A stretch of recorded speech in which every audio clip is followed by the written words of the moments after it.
sa ballot that was rejected. First, Live mula sa GMA Network Center, ito ang 24 Oras. Magandang gabi po, Luzon, Visayas at Mindanao. Hinabol, hinatak at itinaboy ng AFP ang mga bangkang Tsino na iligal na pumasok sa Ayungin Shoal kung saan nakasadsad ang BRP Sierra Madre na nagsisilbing istasyon ng mga bantay ng Pilipinas doon. Nakuha sa mga Tsino ang 4 na bote ng iniinalang cyanide na ginagamit para sa iligal nilang pangingisda. Nakatutok si June Veneracion. Parang miswan. Hey! Stop!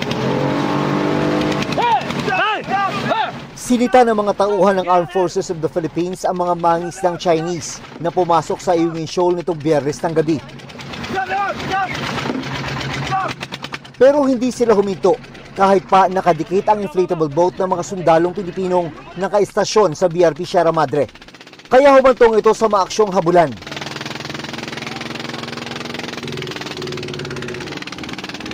Gamit ang itsurang tubo o stick, pilit na sinusungkit ng mga sundalo ang makina ng fishing boat para mapahinto.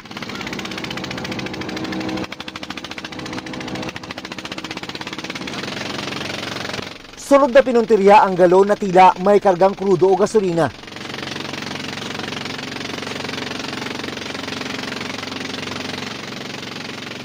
Isa pang inflatable boat ng mga sundalo ang dumating, kaya napagitnaan ng bangka. At napahinto ang Chinese fishing boat. No illegal fishing here. No illegal entry. Sa inspeksyon sa bangka, may kakaibang napansin ng mga sundalo. Check niyo yung mga cyanide dyan, cyanide. Yan, yung mga bote. Bote, cyanide. Nakuha sa mga Chinese ang 4 na bote ng hinihinalang cyanide na ginagamit sa iligal na pangingisda. Cyanide. Sa operator dyan, cyanide. Kaya sila, in-escort to palabas natin, oh. Hinatak ang fishing boat palabas ng Ayungin Shoal na nasa loob ng exclusive economic zone ng Pilipinas. Meron na mataan na Chinese Coast Guard vessel sa labas ng shoal, but hindi naman siya nag-interfere whatsoever. Mayaman daw sa mga di karaniwang isda ang mga bahura sa West Philippine Sea, gaya ng Ayungin Shoal, kaya nagiging target ng illegal fishing. Ipapasuri ang nakumpiska sa mga Chinese para makumpirma kung cyanide. It's only now in recent history that may nakitang liquid to be suspected to be cyanide. Ito ay para ang isda, lalo yung mga rare na mga species na isda, ay makakatulog at nahuhuli ng buhay. So yung mga rare species, mas mahal ang market value nito. Kung tutuusin, pwede raw sanang arestuhin ng mga sundalong Pinoy ang mga mangingisdang Chinese. Pero mas minabuti nilang itaboy ang mga ito para raw hindi makompromiso ang seguridad ng BRP Sierra Madre na tumatayong outpost ng militar sa Ayungin Shoal. Kung hinuli mo yon, inapprehend mo yon, papakainin mo, iakyat mo sa barko, that was the foremost consideration. Na pag pinaakyat mo, makita nilang loob ng Sierra Madre. Para sa GMA Integrated News, June Veneracion, nakatutok, 24 Oras.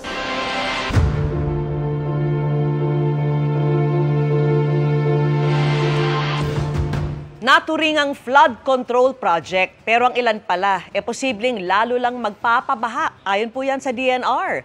Kung nasaan ang mga yan at ang planong hakbang ng DPWH, alamin sa pagtutok ni Mav Gonzalez. Wala namang truck, wala namang kwan. Sa pagdinig ng panukalang 2026 budget ng Department of Public Works and Highways sa Senado kanina, isiniwalat ng Department of Environment and Natural Resources o DENR na may mga maanumalyang proyekto silang nakita sa pamamagitan ng satellite imagery. Isa rito ang umano'y isang flood control project sa Laguna de Bay na sa halip na kontrolin ng pagbaha, lalo pa itong pinalalala. Nang usisain kasi, lumabas na hindi ito flood control kundi isang reclamation project. This is a flood control project within Laguna de Bay. But if you look at the satellite images, they are actually reclamation projects within the lake right along C6. And so this is a different kind of issue because there are much more permits, environmental impact.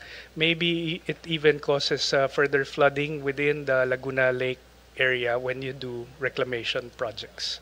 Meron pa raw ibang proyekto na sa halip mapigilan ay lalo pang magpapabaha. Tinukoy ni DENR Undersecretary CP David ang 2 dike sa Kamiling River sa Tarlac na may siwang na maaaring magpabaha sa bayan. At isang itinayong dike sa Nubataan, Davao de Oro na sa pagkakagawa nito, dadaloy lalo ang tubig baha sa kalapit na bayan.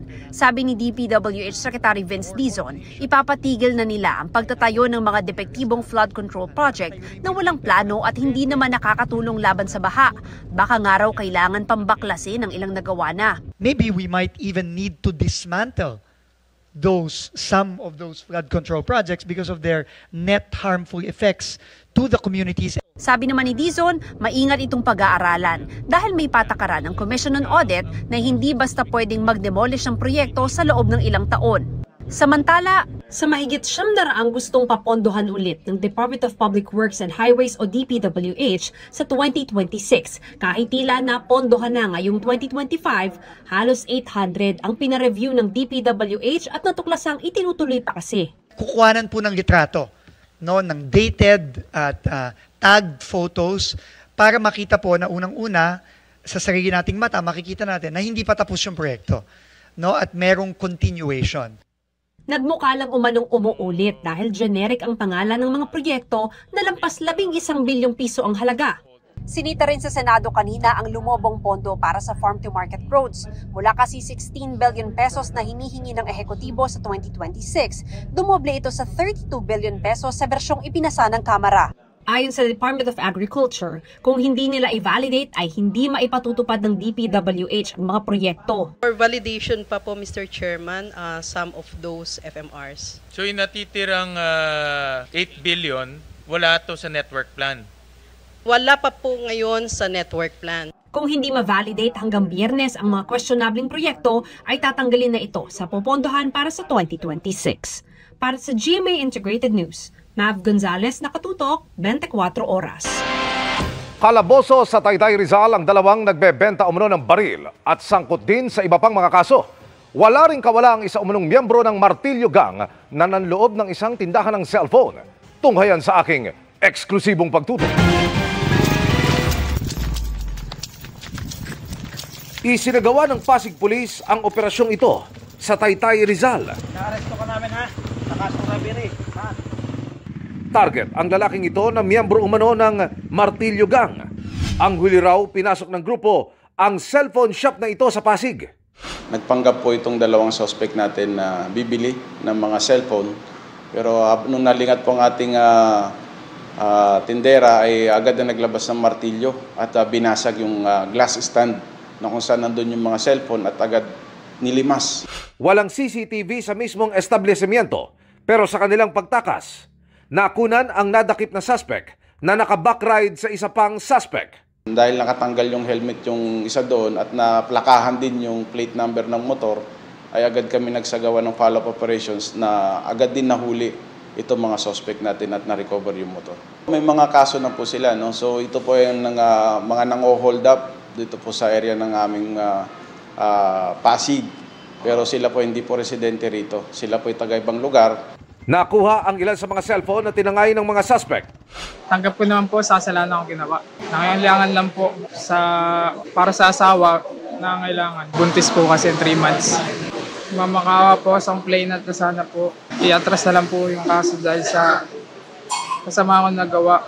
Ako po nagsisisi sa aking mga nagawang kasalanan. Feeling naman po, sorry yung ibang nawalan sa cellphone. Tuloy ang manhunt operation laban sa isa pang suspect na nagmamaneho ng motorsiklo. Yan, positive. Nabilan, baril. Naaresto naman ng Pasig Police sa hiwalay na operasyon sa barangay Pinagbuhatan ang 2 lalaking ito dahil sa umunoy pagbebenta ng mga baril. Na-recover sa mga suspect ang ilang piraso ng mga handgun at nang i-verify ang records. Sangkot din daw pala sa iba pang mga kaso ang mga suspect. Sila po ang responsable po sa mga robbery hold-up at meron din po kami information na meron din po silang involvement sa gun for hire. Hindi pa nagbibigay ng pahayag ang mga suspect. Para sa GMA Integrated News, Emil Sumangil, nakatutok, 24 oras. Nasabat ang halos 13 milyong pisong halaga ng smuggled na manok mula China. Ikinubili yan sa mga karton na dineklara bilang mga fish ball. Nakatutok si Oscar Oida. Lubang na bahala si Senate Committee Chairman on Agriculture Francis Kiko Pangilinan sa umano'y sunod-sunod na tangkang pagpuslit sa bansa ng mga produktong agrikultura na di naligtas kainin ng tao. Ang pinakahuli sa mga naharang ng Bureau of Customs ay ang 2 40-foot container na galing China at idiniklara umanong naglalaman ng 5,300 cartons ng fish balls. Pero sa pagsusuri ng mga opisyal noong September 29, lumabas sa 240 cartons lang ang totoong fish balls at ang natitira ay mga sakong puno ng frozen chicken breasts na aabot sa halagang 12.96 million pesos. Hindi natin alam kung ito ay ligtas. Kung meron, kaya ipapatest natin sa Bureau of Animal Industry. Ligtas sa ano? Kasi kung unfit ito for human consumption, bakit pinapasok dito? Saan gagamitin ito? Siyempre pagkain yan. Nilalason ba tayo ang mamimili? Are we being poisoned deliberately by syndicates from China? Bukod sa nawawalang buwis, malaki umano ang epekto ng mga smuggled products na ito kung makakalusot sa bansa. Nakokompromiso ang ating kalusugan, nakokompromiso ang ating livestock. Ito ba merong bird flu? Dahil since 2019, banned ang pagpasok ng chicken products, chicken parts galing China dahil sa bird flu. So pag ito ay nakapasok at nalusutan, pwedeng maapektuhan ang ating poultry industry. Agad naman naglabas ng warrants of seizure at detention ang MICP District Collector laban sa mga nasabat na container alinsunod sa Customs Modernization and Tariff Act. Identified na ho namin yung may-ari at ngayon po ay nagko-conduct na ang aming intelligence group ng investigasyon para ma-identify sino pa yung mga kasabwat dito at kung may iba pang kadugtong na shipment etong mga to. Para sa GMA Integrated News, Oscar Oida, nakatutok, 24 oras. Nagkasakitan ang mga driver ng isang jeepney at SUV sa Iloilo City, kaya pinagpapaliwanag ng LTO Western Visayas. Nahulikam ang kanilang away kalsada. Nakatutok si Zen Kilantang Sasa ng GMA Regional TV. Tuloy ang pagsuntok ng lalaking ito sa isang jeepney driver, kahit pinatitigil na ng kumukuha ng video.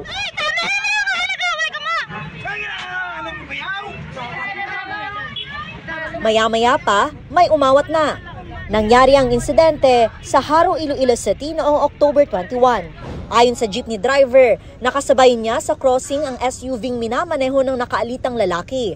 Nagbigay daan naman umano siya kaya nagulat ng habulin at komprontahin ng SUV driver. Ano problema? Ano sa lakwaw? Dala sumbag sa akon. Amo lang ako nga pinanalod man ka sumbagyan. Naigo ko di sa may tsura ko di o. Tapos ang sumbagyan laban rin sa gilid. Din-tretje pa ko nga may imo pagid karon. Bantayan da ka. Ayon sa SUV driver, ikinainis niya ang pagkat umano ng jeepney sa kanyang lane habang palabas siya sa main road. Ang jeepney driver din umano ang unang nanipa kaya siya gumanti ng suntok. Pag tubang ko lang nga mabalik sa akon nga nakibot ko nga sa tubang ko. Kaya kung wala ko yung makawarek, labot ko sa toto nga. Tulo ko eh. Kaya layo ka pa. Tanig yung taga-amo ko yung lugar. Ipinablatter na ng jeepney driver sa pulisya ang insidente. Handa naman ang SUV driver na harapin ng reklamo. Nakatakdang schedule ng barangay ang pagharap ng dalawa. Iisyuhan din sila ng show cause order ng Land Transportation Office 6 upang makapagpaliwanag. Maaaring masuspend o ma-revoke ang lisensya ng driver na mapapatunayang may kasalanan. Huwag kita lugar sa mainit ulo sa dalan, So he will be considered as an improper person to drive motor vehicles. We will eliminate ang buhat sa mga road rage. Para sa GMA Regional TV at GMA Integrated News, Zen Kilantang Sasa, nakatutok 24 oras.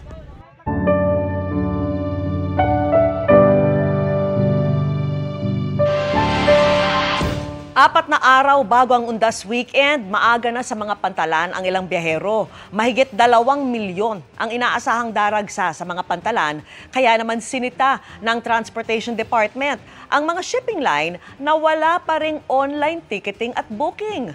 Nakatutok si Oscar Oida. Hindi naman daw sa sobrang excited, pero umaga pa lang kanina, ready ng umol aboard ang 60 anyos na si Aling Armida papuntang Bacolod.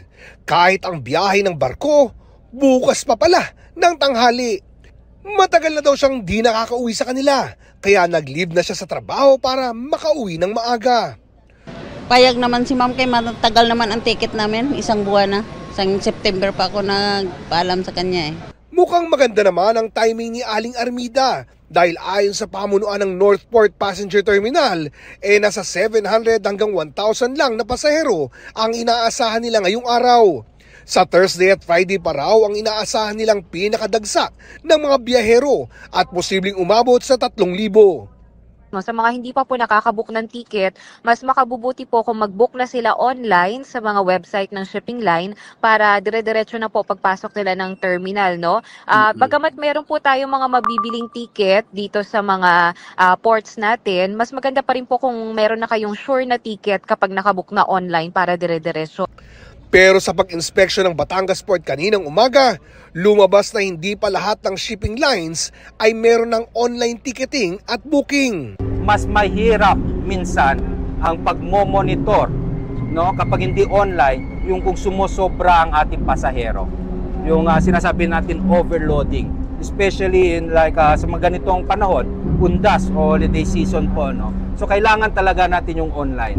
Kaya sinabi ko sa ating Marina na mag-i-impose talaga ako strictly ng online ticketing. Kasama ni Acting Transportation Secretary Giovanni Lopez, si PPA General Manager Jason Santiago sa pagtingin sa pasilidad at operasyon sa pinakamalaking port passenger terminal sa bansa.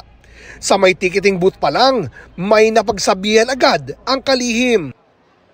Tinatayang aabot sa 2.2 milyong pasahero ang dadaan sa mga pantalan mula October 27 hanggang November 5, lalo't idineklarang special non-working day ang October 31. Mas mataas ito kung ikukumpara sa 1.9 milyong na itala noong nakaraang taon. Pagtitiyak ng pamunuan ng Philippine Ports Authority, naka-full deployment ang lahat ng kanilang mga personnel. Pinag-ibayo rin daw ang koordinasyon sa Philippine Coast Guard at PNP Maritime Group para sa seguridad ng mga pasahero. Bukas din ng 24/7 ang malasakit help desk sa lahat ng pantalan para tumulong sa mga nangangailangan. Para sa GMA Integrated News, Oscar Oida, nakatutok 24 oras. Mga kapuso, fully book na rin ang mga biyaheng pabicol mula po sa PITX. Ininspeksyon na rin ang mga bus at mga drivers sa kanilang bus terminal sa Cubao habang naka-heightened alert na rin sa mga paliparan. Nakatutok si Darlene Kai. Mag-advanced booking sana si Roger na pauwing Sorsogon sa Huwebes pero wala na siyang mabiling ticket dito sa Parañaque Integrated Terminal Exchange o PITEX. Nagpa-reserve ako ngayon wala So, full na Kaya magcha-chance passenger na lang siya. Fully booked na rin ang biyahe ng ilang bus pa Legazpi at Pio Duran sa Albay at Pairiga, Camarines Sur, hindi lang para sa araw na ito kung hindi hanggang Biyernes na. Yan mismo ang iniiwasan ng ilang pakatanduanes na maagang bumili ng tiket. Mabuti nakakuha naman kami ng 2 slots pa. 2. Pero mapunuan na po. Punuan na. Si Maria noong weekend pa bumili ng tiket online. Alam ko pag mga ganitong season talagang mga fully booked na ang mga bus lines. Kaya ako ngayon ako umuwi. Ayon sa pamunuan ng PITEX, madaragdagan pa naman ang mga biyahe sa mga susunod na araw. Nakakuha tayo ng commitment sa kanila na magbibigay ng mga additional buses. And also, nakakuha rin tayo ng commitment sa DOTR at LTFRB na mag-i-issue sila ng mga special permit. Sa mahigit 2 milyong pasahero na dito sasakay para sa Undas, karamihan ay inaasahang babiyahe sa Huwebes at Biyernes. Pero may mga mauuna na dahil simula na ng 1 linggong wellness break ng mga eskwela.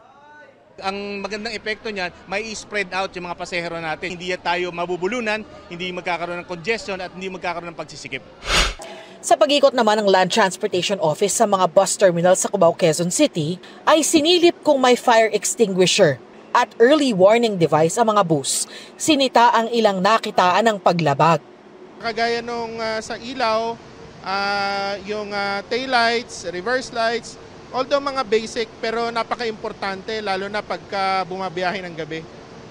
Ginamitan din ng breathalyzer ang ilang bus driver para malaman kung nakainom sila.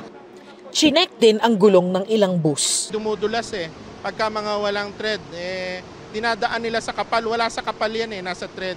Naka-heightened alert na rin ng Civil Aviation Authority of the Philippines o CAA para bantayan ang mga paliparan para sa kaligtasan ng mga pasahero ngayong undas.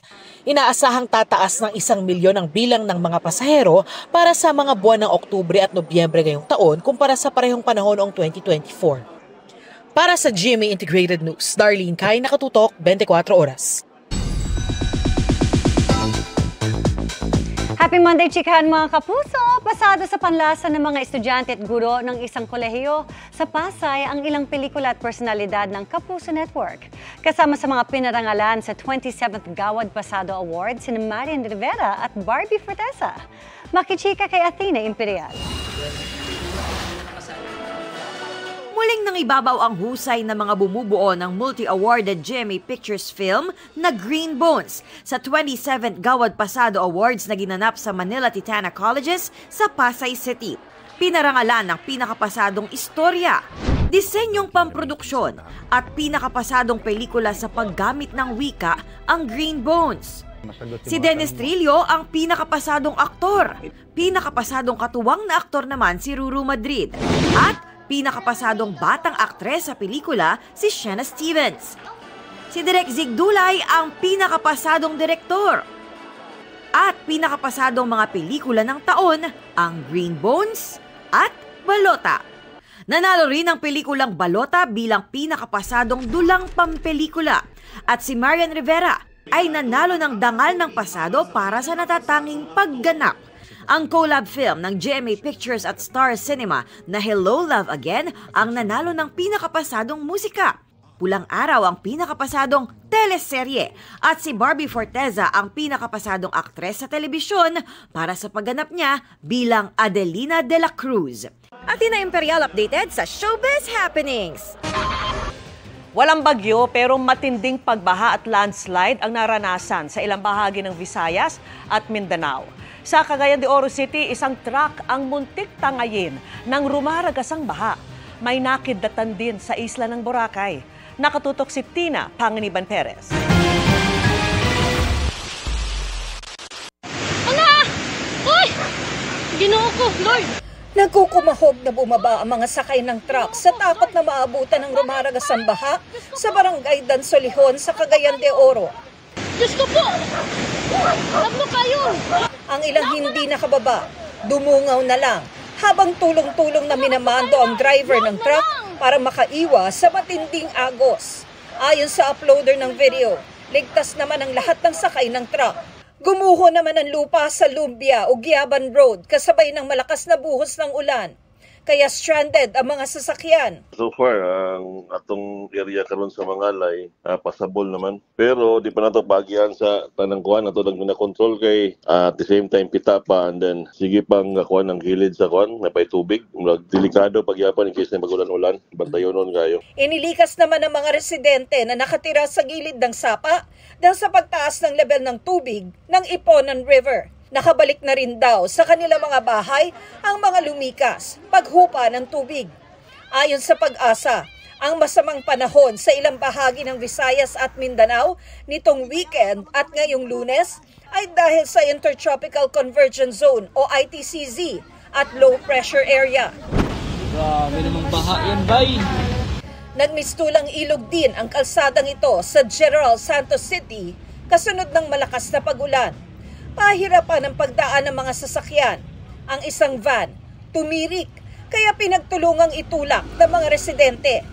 Binahari ng ilang bahagi ng Maguindanao del Sur. Pinasok ng tubig, pati ang barangay hall at health station. Ang ilang residente, sinuong ang abot-tuhod na baha.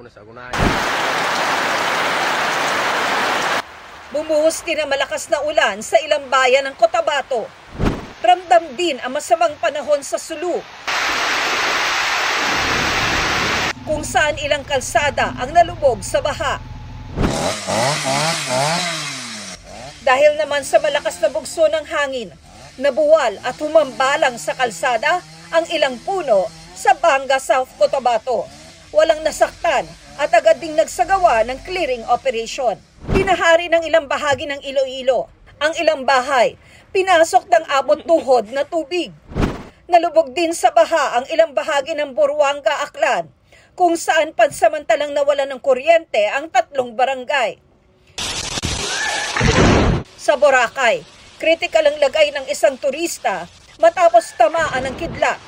Binahari ng ilang lugar doon, kasama ang Malay District Hospital. Para sa GMA Integrated News, Tina Panganiban Perez, Nakatutok, 24 Oras.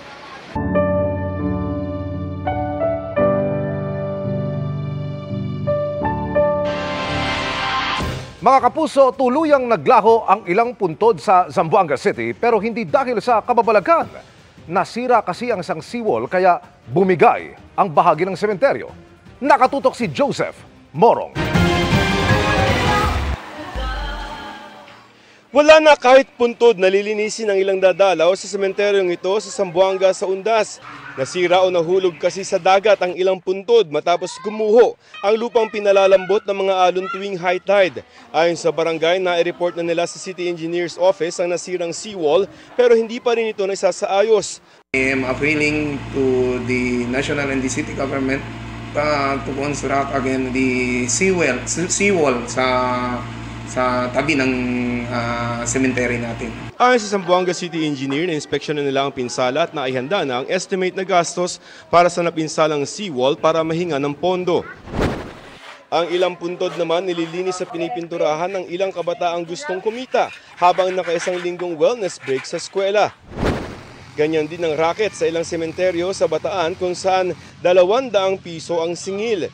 May ilan na ring bumisita sa mga puntod doon. Gayon din sa ilang sementeryo sa Bohol. Naglilinis na rin sa mga puntod sa Lawag, Ilocos Norte, lalo na mga natabunan na ng mga dahon at basura. Habang sa ilang sementeryo, mapenta na rin ang mga bulaklak tulad sa Rizal. Para sa GMA Integrated News, Joseph Morong, Nakatutok 24 Oras. Tinanggap na ni Pangulong Bongbong Marcos ang pagbibitiw ni Jaime Santiago bilang Director ng National Bureau of Investigation o NBI. Kinumpirma yan ni Santiago sa kanyang huling flag ceremony kanina. Hindi na rin niya idinetalye ang dahilan ng kanyang irrevocable resignation at kung ano ang kanyang mga susunod na plano. Ayon naman sa palasyo, maupo muna bilang Officer in Charge o OIC ng NBI si Assistant Director Angelito Magno.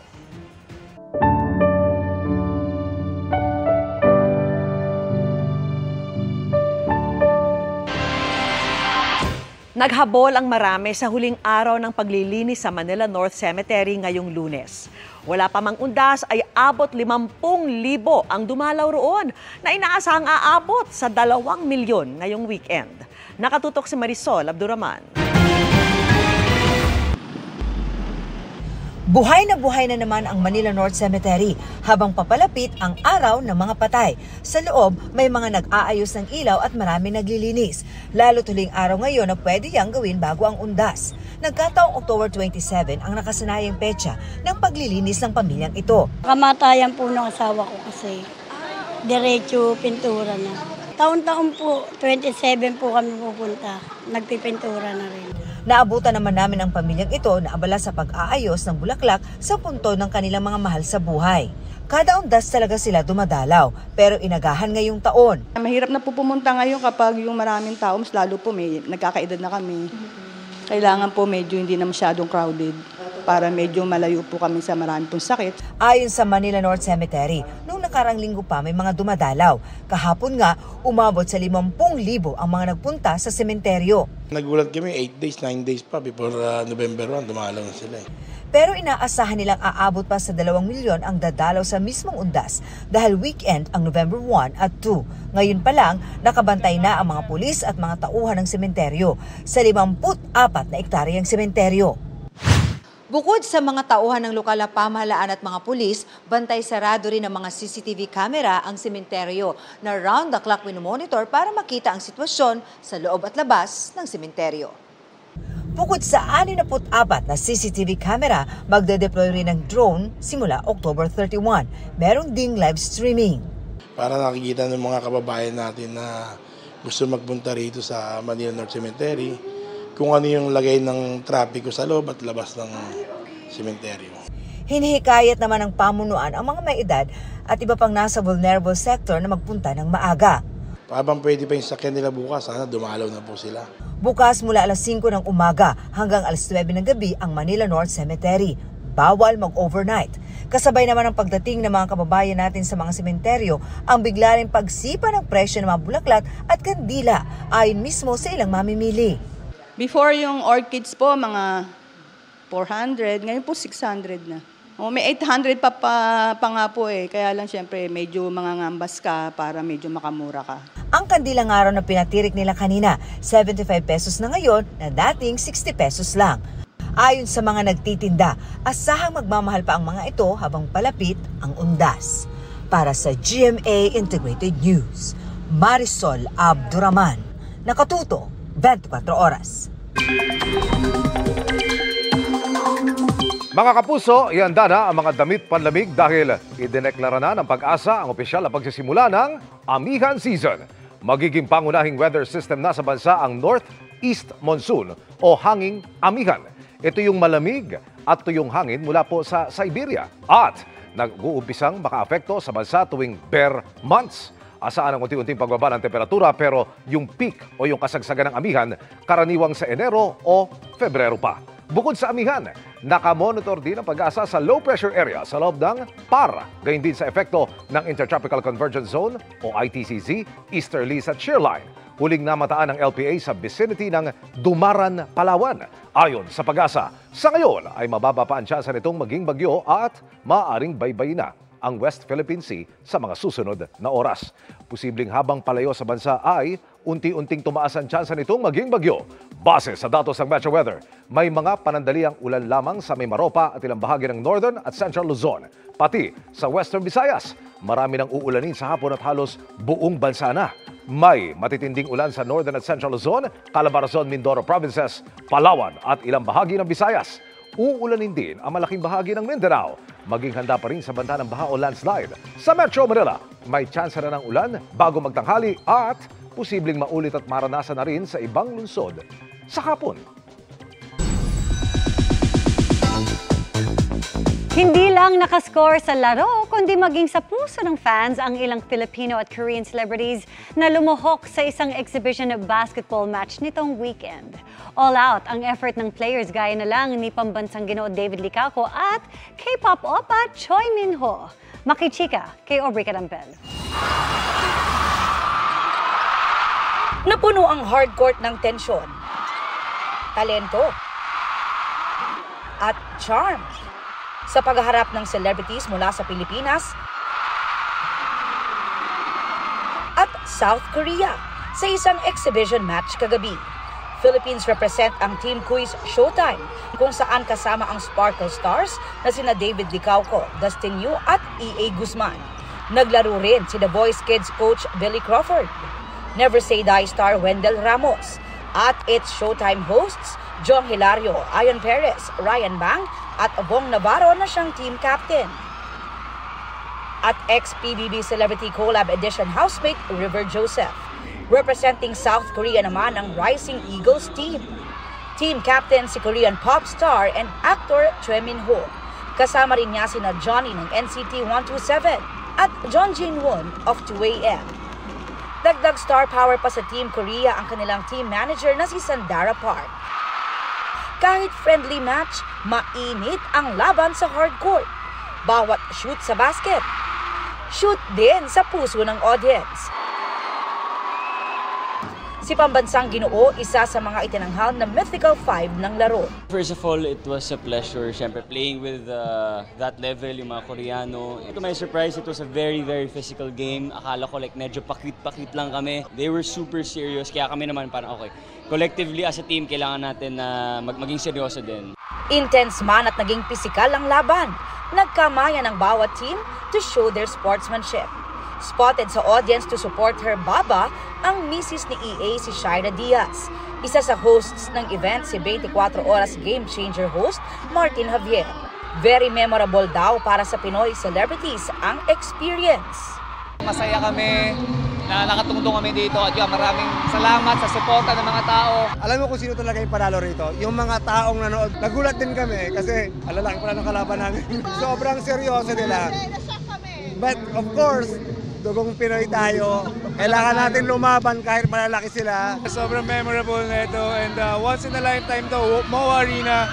It's always been my dream to play here since high school. Mga tapak pa lang ako dito sa court na to, sobrang happy ko na talaga at nakalaro ko pa yung bonus pa na nakalaro namin yung mga Korea Superstar. Aubrey Carampel, updated showbiz happenings.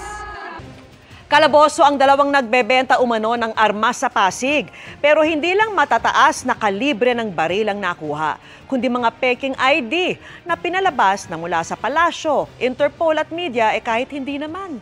Nakatutok si John Consulta, exclusive. Sa surveillance video ng CIDG-NCR, makikita ang transaksyon sa pagitan ng mga undercover personnel at dalawang target sa Pasig City nitong Sabado. Nang matanggap na ang mark money, kumilos na ang mga operatiba. Pulis kami ito nang bumalag Huli ang dalawa sa akto habang nagbebenta ng kalibre 45 na baril na may kasamang mga bala at silencer.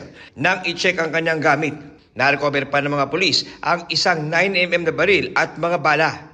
Inaalok tayo ng baril. Ito yung Sig Sauer na caliber 45 at 55,000. So nung chinek natin itong tao na ito, yung subject natin, at the same time, yung barrel is hindi ito registered sa firearms natin, sa Fed natin dito sa Camp Crame. That's why nagkasa tayo ng bypass operation. Na-recover din ng CIDG ang mga peking ID at calling card na iniimbestigahan na kung nagamit sa panloloko. Tinitingnan natin kung involved siya sa pang-i-scam. Why? Ang gamit niya is yung mga IDs is una is Office of the President, Office of the Malacanang. Meron pang Interpol at meron din siyang media na ID. So lahat ito is under our investigation, mga false identity ito.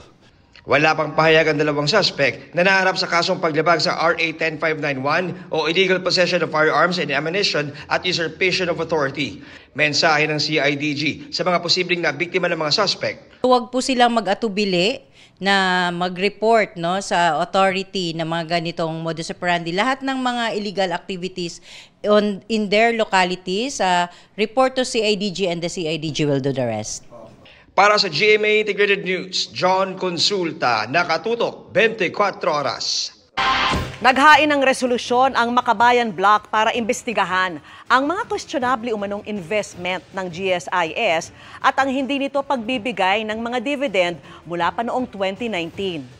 Kasama ng Makabayan ang ilang empleyado ng gobyerno at grupo ng mga guro. Giit nila, hindi sila papayag na itataya lang umano ng GSIS ang pinaghirapan nilang pera.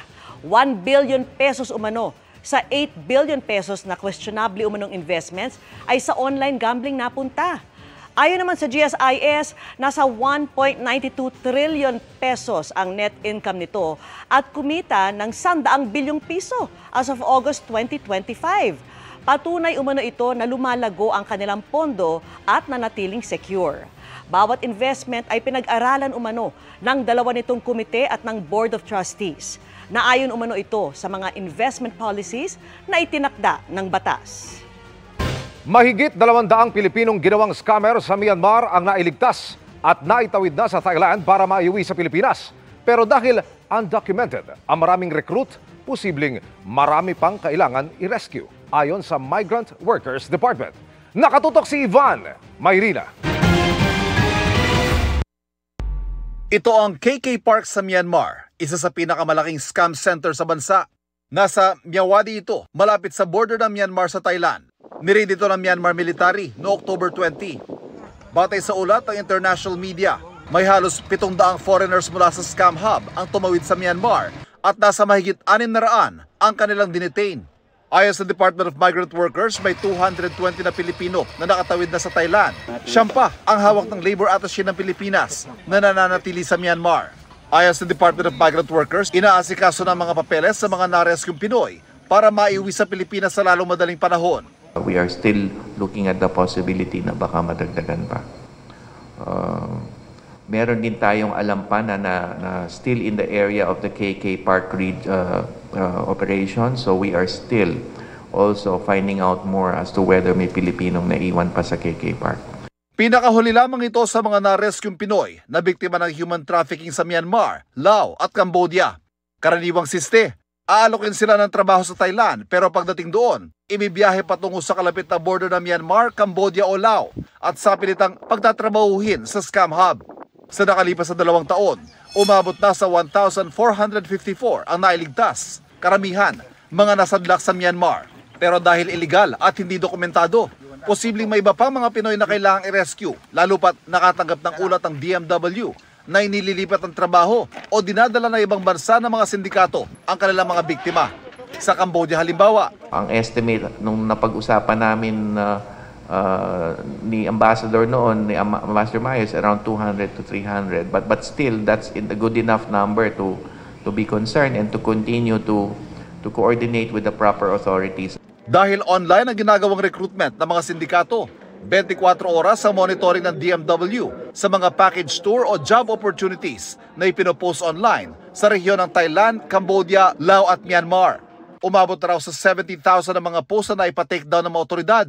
Patuloy din ang pakikipag-ugnayan ng DMW at DICT sa mga social media platform tulad ng Facebook at TikTok, pati ang pagsasampa ng mga kaso sa mga napapatunayang nagre-recruit. May ilan na rin mga nakatulan. Pero ang pinakamahalaga ayon sa mga otoridad ay sa bawat isa namang galing ang pagiging mapanuri. Kung ang modus halimbawa ng recruiter tulad ng isang nakasuhan ay idadaan sa Palawan ang biyahe patungong Thailand, may mga recruiter din na sa ibang bansa ay dinadaan ng mga biktima tulad ng Singapore at Malaysia bago dalhin sa ibang bansa. At kung hindi otorisado ng DMW Employment Agency o recruiter na inyong kausap, agad na magduda at huwag magpasilaw sa alok na magandang kita. Para sa GMA Integrated News, Ivan Mayrina, nakatutok, 24 oras. Sa kanyang magkasunod na talumpati sa ASEAN-US Summit at East Asia Summit, mariing tinuligsa ni Pangulong Bongbong Marcos ang tangkang pagdeklara ng China sa Baho de Masinloc bilang kanilang nature reserve. Mula sa Kuala Lumpur, Malaysia, nakatutok live si Mariz Umali. Mariz. Vicky, sa pagharap nga ni Pangulong Bongbong Marcos sa iba't ibang mga pagpupulong dito sa 47th ASEAN and related summits, ipinarating ng Pangulo sa iba't ibang mga world leader ang masidhing pagtutol ng Pilipinas sa binabalak ng ibang bansa para sa Baho de Masinloc na idiniin niyang nasa jurisdiksyon ng Pilipinas. Sa harap ng world leaders kabilang si US President Donald Trump, mariing tinuligsa ni Pangulong Bongbong Marcos ang pagtatangka na ideklara ang Baho de Masinloc o Scarborough Shoal bilang nature reserve. Sa kanyang intervention speech sa ASEAN-US Summit kahapon, iginiit ng Pangulo na labag yan sa soberanya ng Pilipinas, pati sa traditional fishing rights ng mga Pilipinong mangingisda na kinikilala ng UNCLOS at ng 2016 Arbitral Award. Matatandaang nung isang buwan, inaprubahan ng State Council ng China ang pagbuo ng tinatawag nitong Huangyan Island National Nature Reserve sa Baho de Masinloc. Ang pagkondena sa planong yan inulit muli ng Pangulo sa kanyang intervention speech sa 20th East Asia Summit kanina kung saan kabilang ang China. Muli niyang idiniin ang matinding pagprotesta ng Pilipinas sa pinaplanong National Nature Reserve ng kapitbahay nito sa Hilaga. Sinabi niyang ang Baho de Masinloc ay matagal ng mahalagang bahagi ng Pilipinas at ang Pilipinas ang may soberanya at jurisdiksyon dito. Ang Pilipinas din ang merong eksklusibong otoridad para magtatag ng environmental protection areas sa teritoryo nito at karagatang saklaw nito. Nasa pulong si Chinese Premier Li Qiang pero hindi pa malinaw kung anong reaksyon ng China sa mga sinabi ng Pangulo. Sa kanya namang opening speech, sinabi ni ASEAN Chairman at Malaysian Prime Minister Anwar bin Ibrahim na ang anumang issue sa South China Sea nais daw nilang maresolba sa loob din ng ASEAN. We want it to be resolved within ASEAN and ASEAN with our partners in the region. Because the moment is seen to be imposed and dictated by outside forces, things becomes more problematic and tense. As far as we're concerned, things are still under control. Matatanda ang nauna nang ipinahayag ng isang Chinese minister noong 2022 na dapat daw ay pigilan ng ASEAN ang lahat ng external interference sa South China Sea Code of Conduct. Sa kabila naman ng mga tila patinding insidente ng panghahara sa West Philippine Sea, sinabi ng Pangulo na mananatiling matatag, kalmado at determinado ang Pilipinas sa pagpapatupad ng Declaration on the Conduct of Parties in the South China Sea at sa pagtatapos ng isang makabuluhan at epektibong Code of Conduct na naaayon sa international na batas. Sa photo opportunity ng mga ASEAN leaders sa ASEAN-Japan Summit, kapansin-pansing wala ang Pangulo. Wala po ang Pangulo sa photo ops, pero umatin po siya sa summit. Nagkataon lang po nung sila ay nagkaroon ng photo ops, ang Pangulo ay nasa extended bilateral meeting pa with UN.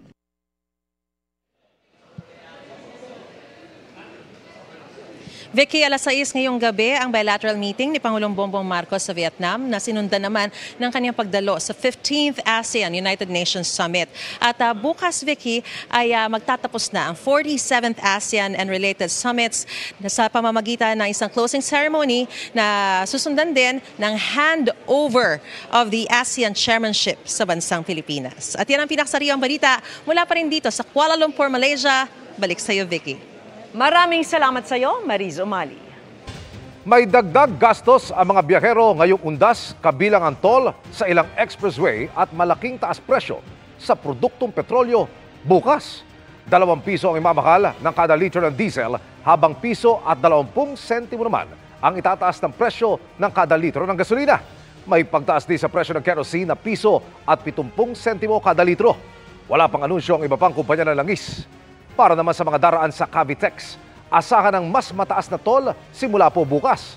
Para sa R1 portion ng expressway o yung mula Seaside hanggang Zapote, 39 pesos na ang sigil sa Class 1 o yung maliliit na sasakyan mula sa kasalukuyang 35 pesos.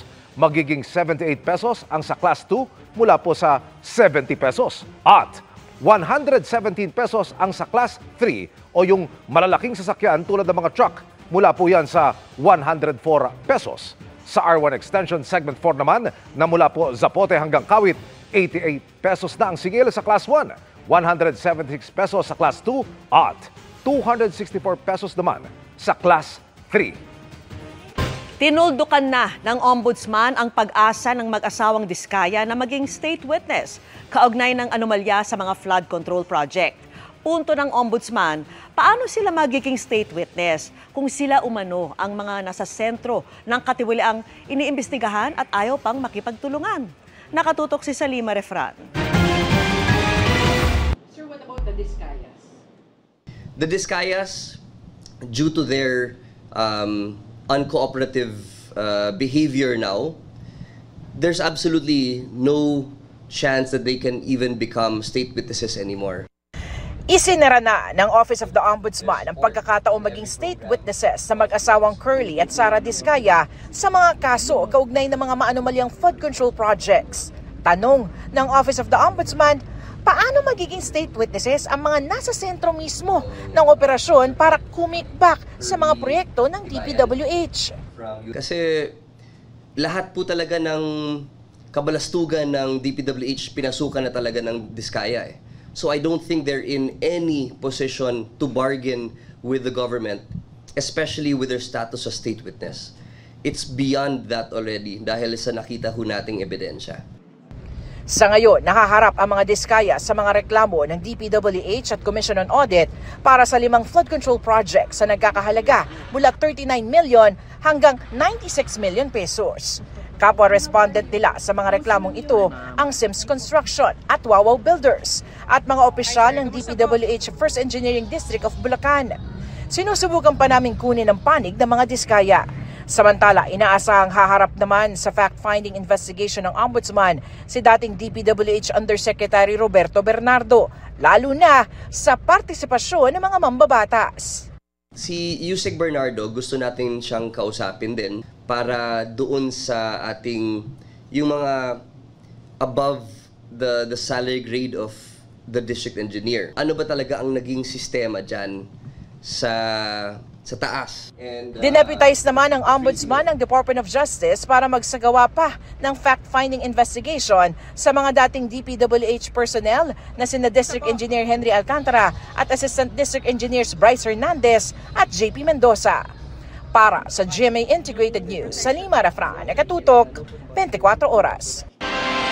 Kalunos-lunos ang sinapit ng 5 sakay ng elf truck na nasangkot sa doble disgrasya sa Bontoc Mountain Province.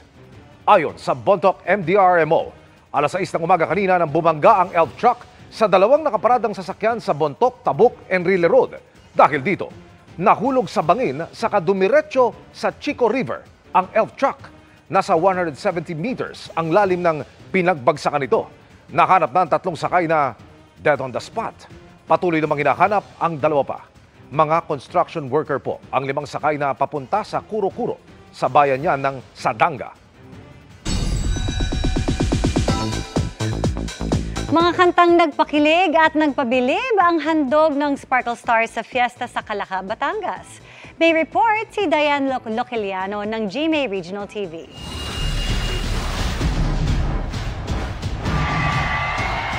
Masigla, masaya, at puspos ng pananampalataya ang isang linggong pagdiriwang ng Fiera Octubre de Rafael 2025 sa Calaca City, Batangas. Pagbibigay pugay ito sa kanilang patron na si San Rafael Arcangel. Nagkaroon ng iba't ibang mga relihiyosong seremonya, agri-fair, socio-civic at talent program, pati ang tagisan ng ganda at talino sa binibining lungsod ng Calaca 2025. Hinarana ni Sparkle artist TJ Marquez at The Clash 2025 Grand Champion Jong Madaliday ang mga kandidata at audience. Bumirit din si All Out Sundays Queen of Diva, Jessica Villarubin. Very overwhelming po yung mga tao. Kasi na-shock kami sa mainit na pagtanggap nila sa amin. So sana po ay makabalik kami. Sobrang na-enjoy namin, sobrang nakaka-hype silang haranayin. And ayun, as an artist, madaming maganda sa Calaca. Kasi ngayon nakita ko lahat, sobrang halos, ang dami kong nakita na deserving manalo. Mula sa GMA Regional TV at GMA Integrated News, Diane Loceliano, nakatutok 24 oras. Naungkat sa pagdinig ng budget ng Senate Electoral Tribunal ang nakabimbing petisyon na kumukwestiyon sa legalidad ng paghawak sa pwesto ng isang senador. Ayon sa Deputy Secretary, inihain ang co-warranto petition laban sa isang senador nitong Hulyo dahil sa issue sa kanyang citizenship. Hindi na nagbigay ng detalye at hindi rin pangangalanan o pinangalanan ang naturang senador. Pero sa isang slide na ipinakita sa pagdinig habang tinatalakay ang accomplishments ng tribunal, nakasaad na nakatanggap sila ng petisyon laban kay Senador Erwin Tulfo noong July 2025. Sa isang pahayag, sinabi ni Senador Tulfo na alam niya ang tungkol sa nakabimbing co-warranto case at handa raw siyang harapin ito. Anya, ang petitioner ay ang siya ring nagsampa ng disqualification case laban sa kanya noong kampanya. Pero lahat daw ng disqualification case laban sa kanya ay dismiss na. Di lang serving face card, pang malakasan din ang boses ni Sparkle Stars Angel Guardian at Kylene Alcantara na nagpabilib sa isang concert. Si Angel may rendition ng OST ng Encantado Chronicles Sangre habang heartwarming naman ang version ni Kylene sa isang OST ng Pinoy adaptation ng hit K-drama. Makichika kay Aubrey Carampel.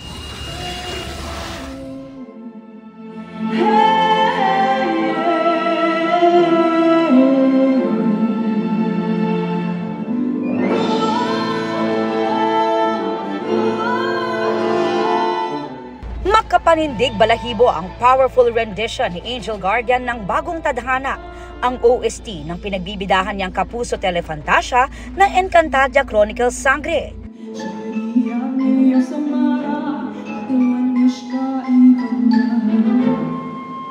Dream come true raw ito para kay Angel na gumaganap as Sangre Dea. Talagang napakalaking karangalan po, pangarap ko lang yun, and may na-tick na naman ako sa boxes ng mga goals ko or mga gusto kong magawa. Medyo paus pa rin po ako ngayon kung naririnig nyo. Pero thank God dahil nairaos ko.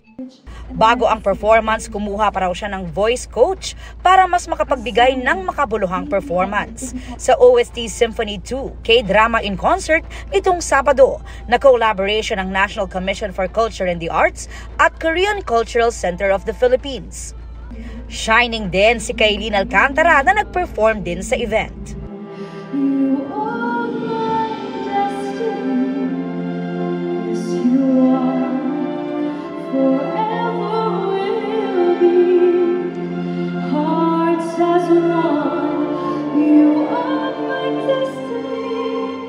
Kinanta niya ang You Are My Destiny na OST ng hit K-drama series na My Love from the Star, na ipinalabas at ginawan din ang Pinoy adaptation ng Kapuso Network.